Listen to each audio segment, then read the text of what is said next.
The morning in Greenwich rose gold and calm, but the Vale estate didn't seem to notice. Light poured through tall, stained glass and slid down white marble without warmth. A French clock from another era kept time with disciplined ticks, the only sound the house allowed. Alexander Vale, suit impeccable and gaze like steel, turned the pages of a newspaper he wasn't reading. Across from him, Gabe, 10 years old, blue pajamas, small fingers, crumbled the inside of his bread into dust, like a quiet game to make snow out of flour. Mr. Whitaker, the gray-haired butler with measured steps, crossed the great room like a human metronome. When he announced the new hire, Alexander's yes was barely an eyebrow, an entire world of orders contained in a single gesture. Lucy Morales stepped in wearing a simple dress, hair pinned up in a hurry, the pocket of her bag worn from opening and closing. Her eyes carried a thread of exhaustion braided with hope, the kind that trembles when a chance comes too early for someone who slept too little. The house received her cold and perfect. Chandeliers, paintings, corridors long as hospital halls. "Whitaker will explain," said the boss without looking up. That was how Lucy learned the map of silence. Closed doors, service wings, schedules, distances, and one warning tipped with threat.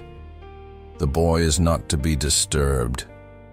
At the top of the stairs, Gabe watched, big dark eyes, a shyness that felt more like armor.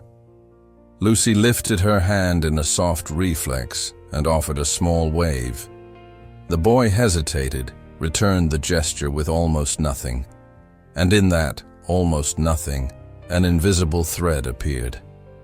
In the kitchen, the scent of broth, celery, and a well-loved pot opened a door to Albuquerque, Sunday bread. Her mother's laugh now interrupted by coughing, letters she couldn't mail because stamps were a luxury. Lucy ate slowly, pocketing courage on her tongue the way the poor save the last coin. By afternoon, the garden breathed dew without rain. She found Gabe sitting on the ground, eyes fixed on a leaf dancing in light. She approached the way you approach a sparrow, open palm, a flower picked along the path. She pointed to her chest, tapped her heart, and kept a gentle rhythm. Gabe copied, suspicious at first. She guided his small hand to her heartbeat. "Feel it?" her lips asked without sound. He nodded, surprised by that secret drum. "That's what life sounds like," her eyes said. The routine filled with micro-gestures. In the morning, she cleaned the tall windows and drew with the damp cloth, a sun, a butterfly, a heart. On the other side, Gabe answered with his red toy car tracing slow curves, his mouth practicing words that didn't arrive. Sometimes she left a paper folded into a bird, a square of chocolate, a smooth riverstone. The boy never took them right away, but by the next day, the paper sat aligned among his toys, the chocolate vanished into happy crumbs, and the stone became treasure on the nightstand. Mr. Whitaker guarded the rules. "Maintain distance, Miss Morales," he repeated, his voice a heavy curtain. Lucy lowered her head, but inside she resisted. Some distances widen an abyss, and some are the kind you keep so the other can cross on their own. In the library, dust hung like old snow. Lucy's duster skimmed leather spines and uncovered names she didn't know. Sweets, memoirs, a life of music locked away. The piano, sleeping under a white cover, felt like a hibernating animal. At night, when corridors fell asleep, Lucy wrote in a blue notebook, "Sometimes love enters through the eyes." She closed it fast, as if hiding a lit match from the wind. In the room next door, the walls returned a child's breathing, light, sometimes shaky, and she imagined Gabe's inner world, quiets with landscapes, invented sounds, the tactile memory of a heartbeat tapping at his fingertips. The first jolt came like cold air. Gabe appeared pale in the kitchen doorway, small hand over his right ear, mouth forming a silent ow. Pain. Lucy understood at once. She knelt, moved close, opened her arms. The boy leaned in, shoulders tight, and she smoothed a hand through his hair with a touch that said, "I'm here." Rain began outside, almost a whisper. When he returned to his room, Lucy kept the unsettled feeling of a warning. Something was wrong, and in houses like this, trouble liked to hide behind protocol's curtains. Next morning, Gabe curled on the sofa, blanket around his shoulders, soft shadows under his eyes. Lucy tried to speak with her gaze, with her hands, with the gentleness of gestures that don't intrude. She brushed his hair, pointed to his ear, lifted her eyebrows in question. The boy drew a circle in the air. The pain goes in loops. Right then, Alexander's voice cut across the room like a blade. "What are you doing?" The shock shattered the moment. Lucy stood so fast the blanket slipped. "He isn't well, sir. I didn't ask for explanations." The newspaper became a shield again. "Return to your tasks. Whitaker, see to the boy." The silence that followed wasn't the same as mornings. It carried the weight of a door slammed from the inside. Gabe's trembling lips lowered his eyes to his father's hand, guiding him by the arm.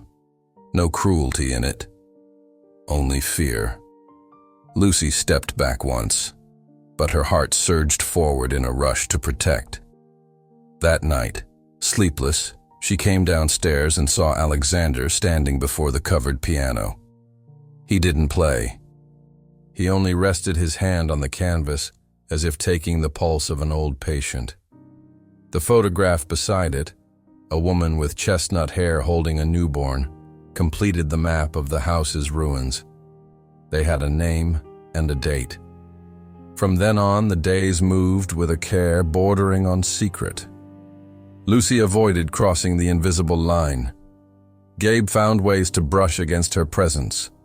A flash in the garden, a reflection in glass, a drawing forgotten by accident. At lunch, as she set a picture on the table, she noticed a thin red string at her own wrist, tied years ago by her mother during a fever. "For energy," she used to say. When no one watched, Lucy rested the red thread atop the piano lid like a small battery for the heart of the house. It wasn't superstition, it was symbol. Sometimes symbols breathe for us. Conflict, like all conflict, wanted witnesses. The cooks whispered, "That girl will lose her job." Mr. Whitaker chewed her name into clipped syllables when nervous. Lucy. And Alexander, the man who looked like stone, sometimes showed fissures, especially when he saw his son lay a palm on the piano's wood, listening through bone and skin. He looked away and locked inside the question that hurt most. What can I possibly give back to my son? One low-wind afternoon, Lucy watered the roses and let an almost hummed tune escape, an old melody from Albuquerque that climbed the ladder of memory uninvited.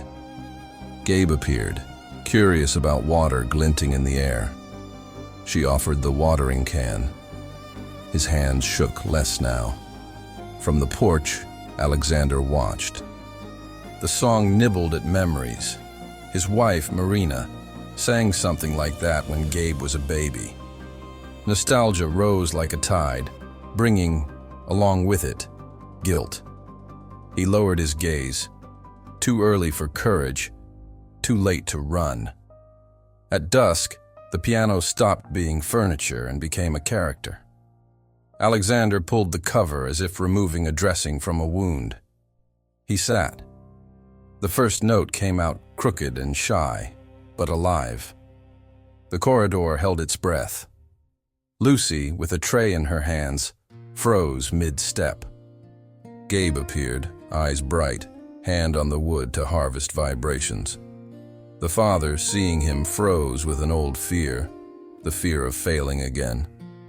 The boy pointed to his chest, then to his father's. "Feel it?" The question, silent, finally found an ear. But that scene, still a promise, belonged to a later moment. Because before sound could turn to embrace, something else had to tear open again. Late that night, when Lucy was stacking cups in the kitchen, a soft crack made her turn. Gabe stood at the door, pale again, hands over his right ear. His eyes said pain. She ran, knelt, and wrapped him in an embrace that smelled like soap and bread. Then, for the first time, she heard hurried footsteps that weren't Whitaker's. Alexander entered, tie crooked, eyes searching for answers his pride wouldn't let him ask. "What's happening?" The question came dry, but panic pulsed beneath. Lucy lifted her face with a calm she didn't feel. "He needs to see a doctor, sir." The word doctor caught on his tongue like a reluctant mercy. Before he could answer, the hallway lights flickered.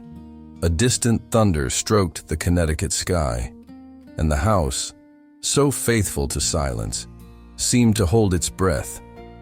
Outside, the first drop of the storm landed on the salon's window ledge, like fate's metronome.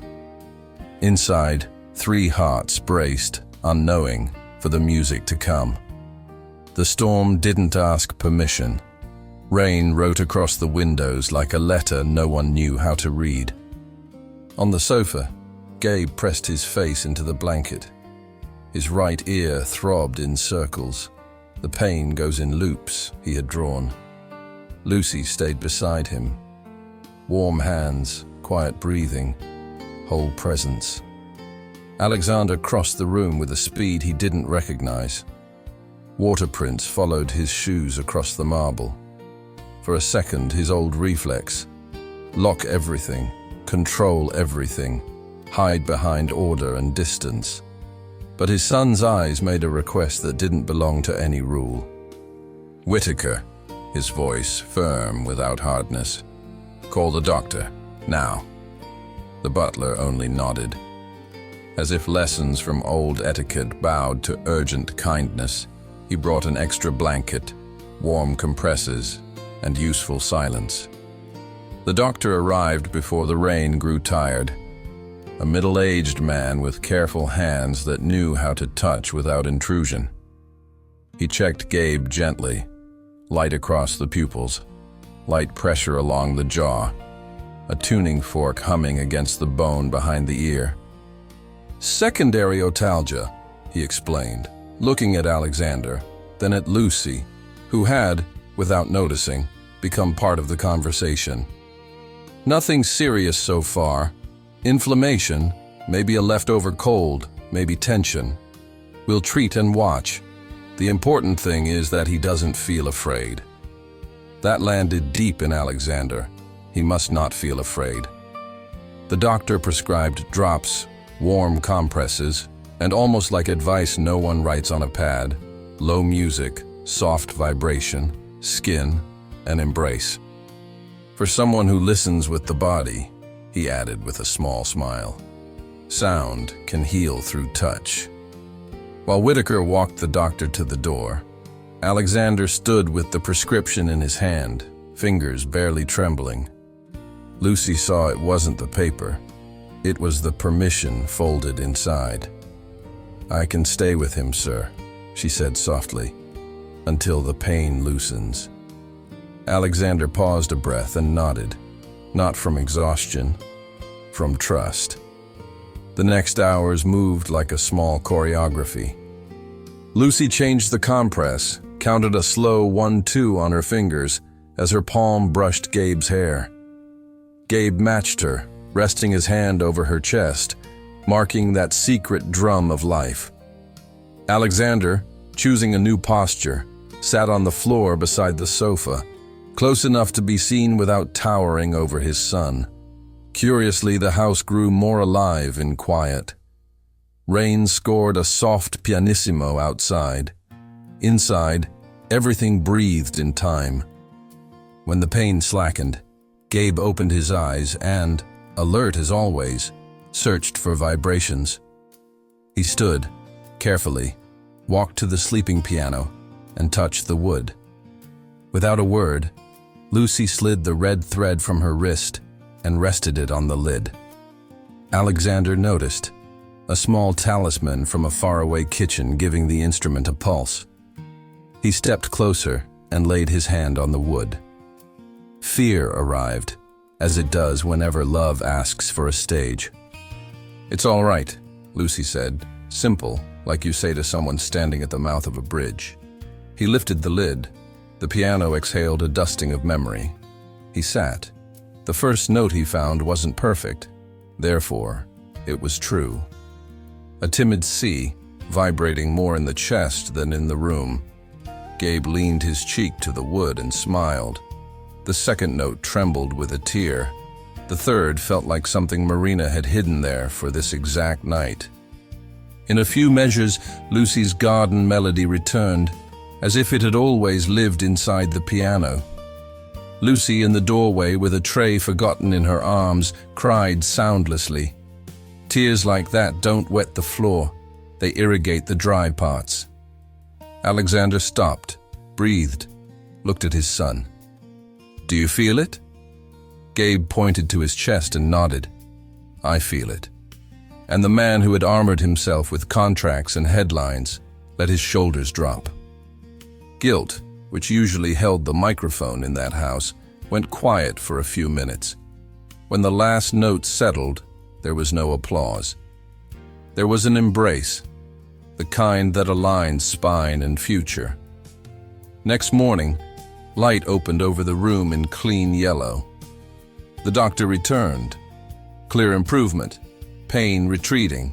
Keep the drops, rest, continue the prescribed tenderness.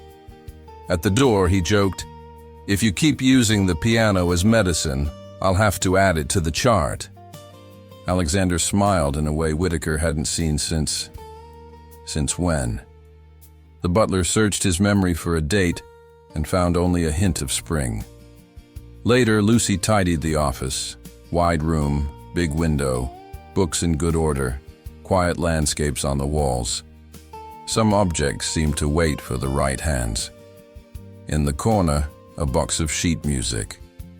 On the shelf beside it, a framed photo of Marina with baby Gabe. Lucy took a breath. The picture returned a warning. Some wounds only heal when spoken aloud. Alexander entered without armor. "I need to say thank you," he began, his voice without the familiar frost. "I don't know how—" "You don't have to," she answered simply. "Just keep going." He nodded. His eyes landed on the piano, visible through the half-open door. "I promised I'd never play again," he confessed. "Because every note took me back to the night of the accident." He paused, gathering shards of language. "Last night I realized maybe each note can also be a path back. To us." Lucy didn't answer. She held his gaze long enough to let gratitude fit without spilling. Then, almost imperceptibly, she tapped her notebook. "I write little lines sometimes. They keep me from getting lost in the hallway of guilt."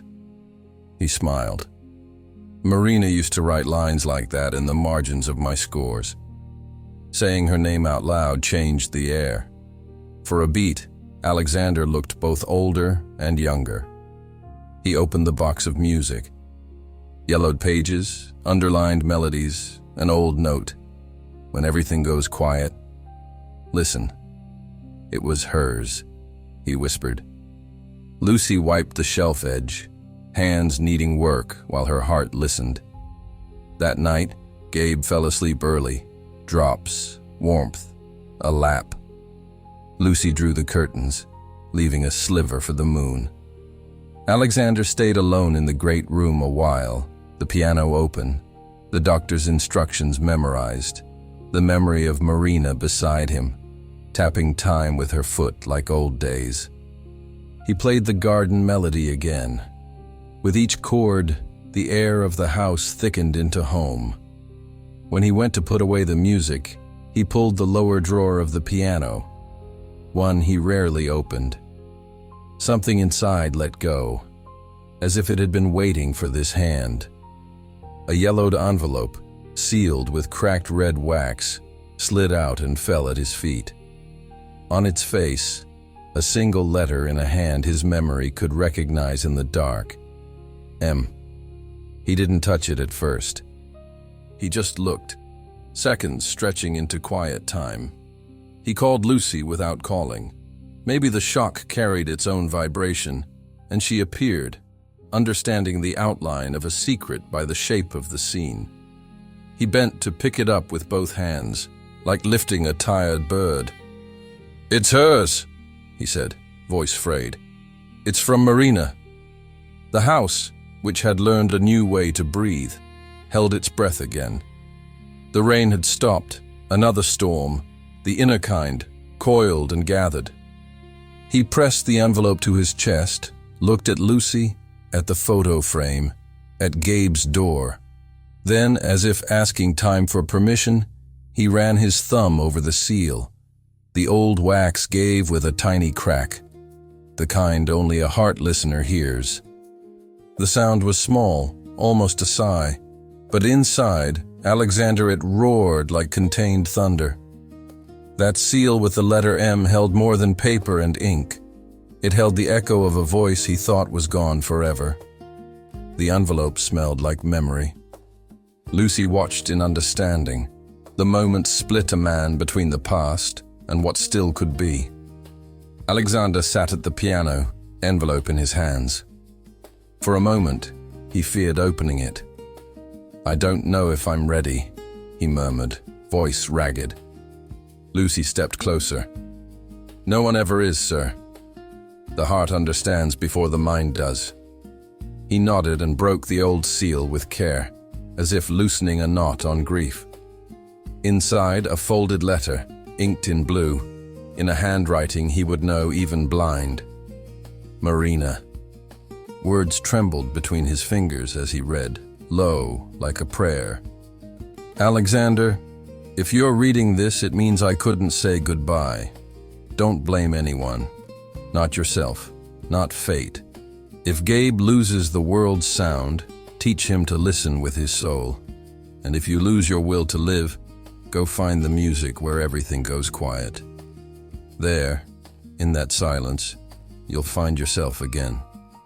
M."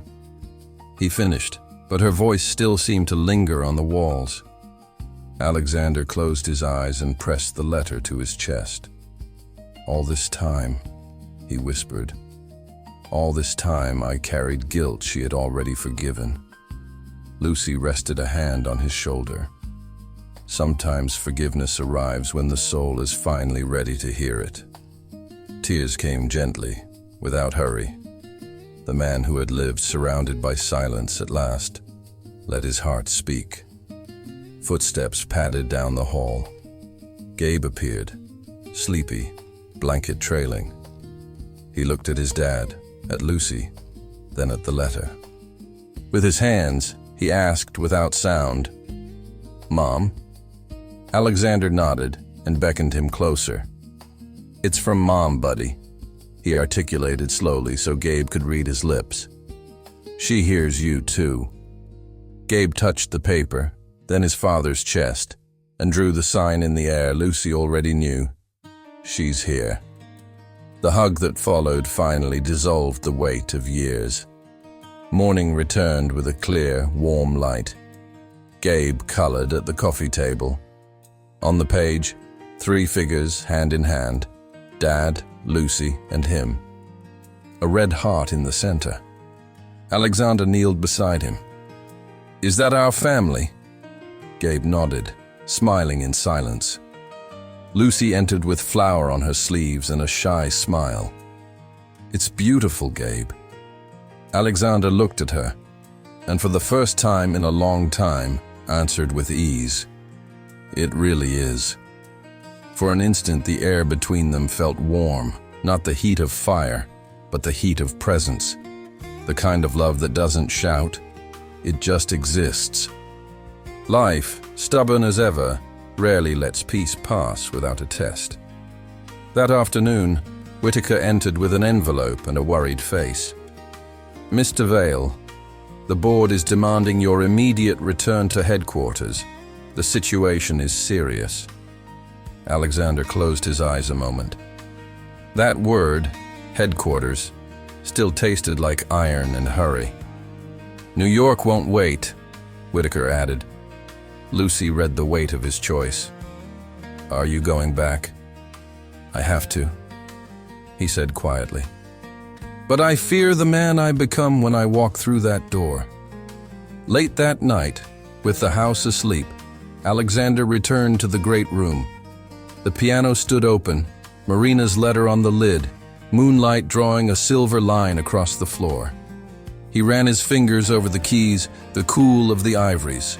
The phrase from the letter rose again. "Find the music where everything goes quiet." Lucy appeared, drawn by the light. "You're really leaving?" "Yes, but this time I don't want to go alone." He lifted his gaze. "I want you and Gabe to come with me." She lost her words. "Sir, I don't belong in your world." Alexander's smile held tenderness. "My world was silence, Lucy. Yours filled it with life." Before either could say more, a sound floated down from upstairs. The piano. They hurried up. Gabe sat on the bench, small hands pressing the keys.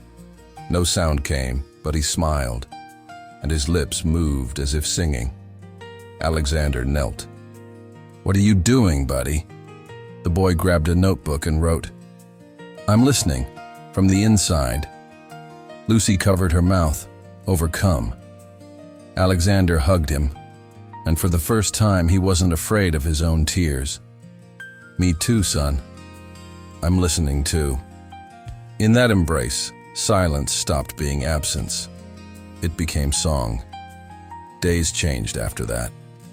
Alexander returned to the Manhattan office, but now he took Gabe along, his boy drawing while Dad worked. Lucy turned the house into a home, bread in the oven, windows open, laughter in the halls. The old cold had become human warmth.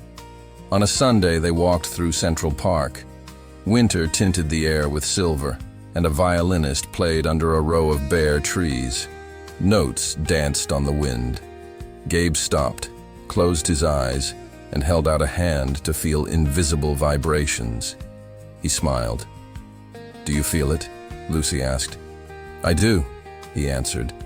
"It's the sound of coming back to life." Alexander took Lucy's hand, and without another word, the three of them moved forward, wrapped in late afternoon light. The violin played a melody without words, and for a moment, the world felt whole again. The sound faded into distance, but the melody stayed inside them, and inside anyone who heard this story. Because forgiveness, when it arrives, doesn't erase the past. It teaches us to hear it differently. Love doesn't die. It just changes shape. Marina. Sometimes life quiets us, not to punish us, but to teach us to listen with the soul. Money can buy silence, but only kindness gives it meaning. And you, who made it to the end, who do you need to forgive to hear the sound of living again? This story reminds us that true energy comes from within, the kind that renews us every day. If this story touched your heart, check the pinned comment to discover products that inspire renewal and balance. Leave a like and subscribe to join us in our next story.